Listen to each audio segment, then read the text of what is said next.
안녕하세요. 따뜻한 복지사를 꿈꾸는 따복TV입니다. 오늘은 2021년에 바뀌는 주거급여 내용 중 첫 번째 내용, 독립해 사는 청년에게도 주거급여를 준다라는 주제로 말씀드릴게요.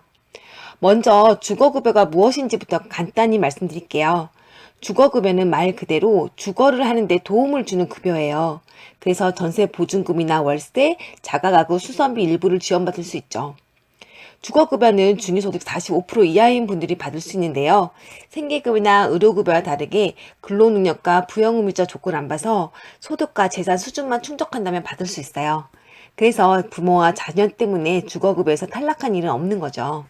지금 보여드리는 표는 제가 예전에 말씀드렸던 올해와 내년도 급여별 선정 기준표예요. 주거급여는 중위소득 45% 이하에 해당하는 분이 받을 수 있어서 2021년 기준으로 소득 인정액이 1인 가구 82만원 이하, 2인 가구 138만원 이하, 3인 가구 179만원 이하이면 주거급여를 받을 수 있는 조건이 돼요. 만약 난 우리 애랑 남편 이렇게 셋이 사는데 재산은 따로 없고 매달 소득이 170만 원이다. 이러면 주거급여를 받을 수 있어요. 정부에서는 이번에 더 많은 국민들이 더 나은 기본생활을 할 수 있도록 보장하겠다고 하면서 국민기초생활보장제를 각 급여와 차상위 개선안을 발표했는데 여기에서 주거급여는 조소득 청년지원과 임차급여 인상 이렇게 크게 두 가지를 말했어요. 그래서 내년부터 청년가구 주거급여를 원래 가구 주거급여와 따로 분리해서 주고 주거급여 금액도 더 많이 주겠다고 했어요. 그럼 이게 무슨 의미인지 보도록 할게요. 우리나라 기초생활보장법에서는 30세 미만의 미혼 자녀의 경우에는 부모와 따로 살아도 같이 산다고 보고 있어요. 그래서 따로 살아도 같이 사는 것과 동일하게 소득 인정이 계산되고 생계급여비와 주거급여비도 동일하게 나와요. 그런데 이렇게 하니까 20대 미혼, 특히 일을 하지 않는 20대 미혼이 따로 살 경우에는 주거비 부담이 굉장히 큰 거예요. 제가 예를 들어 볼게요. 청주에 사는 3인 가족이 있다고 해봐요. 이 가족은 주거급여를 받고 있어요. 그런데 아들이 이번에 수도권에 있는 대학에 입학한 거예요. 그래서 아들이 경기도로 이사 가서 살게 되는데 이렇게 되니까 주거비가 이중으로 들게 된 거죠. 이건 여담인데요. 제가 그동안 복지관에서 근무하면서 자녀가 대학에 입학하는 모습을 많이 봤거든요. 부모님들은 자녀가 대학에 입학하면 축하해야 하는데 이게 오히려 고민이라는 분도 많이 계셨어요. 국가장학금이 나온다고는 하지만 그래도 대학 학비가 부담이 되고 대학교 교재비도 무시 못하고 자녀가 아무리 저렴한 집에 산다고 해도 기본 주거비와 생활비도 있고 또 학교나 본가에 왔다 갔다 하는데 드는 교통비, 기타 이런저런 부담의 비용까지 하면 자녀가 어른이 되었는데도 오히려 초, 중, 고등학생 때보다 경제적 부담이 훨씬 크죠. 그렇다고 덜컥 다니던 대학을 휴학해서도 안 돼요. 제가 대학생 수급자 가정에 대해서는 나중에 한번 다루려고 하는데요.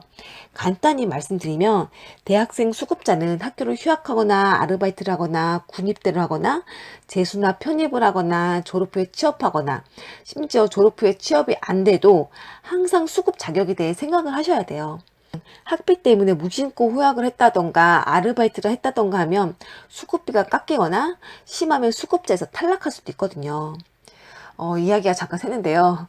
어쨌든 20대 미혼 청년이 따로 살 경우에 주거비가 많이 든다는 문제 때문에 2021년부터는 청년 주거급여를 분리해서 지급하겠다고 해요. 아까의 예를 보면 이 가정은 4급지의 3인 가구여서 현재 21만 7천 원의 주거급여를 받고 있어요. 올해 같은 경우에는 아들이 딴 데 사나 안 사나 주거급여비를 똑같이 지원받는데 내년부터는 아들과 분리해서 주거급여를 주는 거죠. 그래서 청주 부모님은 4급지의 2인 가구이니까 18만 3천 원을 받고 아들은 2급지의 1인 가구이니까 23만 9천 원을 받을 수 있는 거예요. 정리해보면 이 가정은 주거급여로 올해보다 20만 5천 원이 오른 42만 2천 원을 받는 거죠. 이건 청년이 따로 나와 살면 누구나 다 주는 것이 아니라 부모와 청년이 주민등록한 시군이 다를 경우에만 해당이 돼요. 같은 광역시여도 부모와 청년이 도시와 농촌에 각기 따로 살거나 각자의 집 간 거리가 편도 90분 이상 걸리면 예외로 인정해줘요. 이 제도는 올해가 아니라 내년부터 적용이 되거든요. 지금 내가 여기에 해당한다고 해서 주거급여를 당장 더 받을 수 있지는 않아요. 참고로 알아두시면 좋을 것 같고요. 오늘은 내년에 바뀌는 주거급여 내용 중 독립해 사는 청년에게도 주거급여를 준다는 내용으로 말씀드렸어요. 다음 시간에는 난 내년도 주거급여를 얼마나 받을 받을 수 있을까 계산해보는 시간을 가질게요. 그럼 오늘은 여기까지 할게요. 오늘은 이만. 안녕.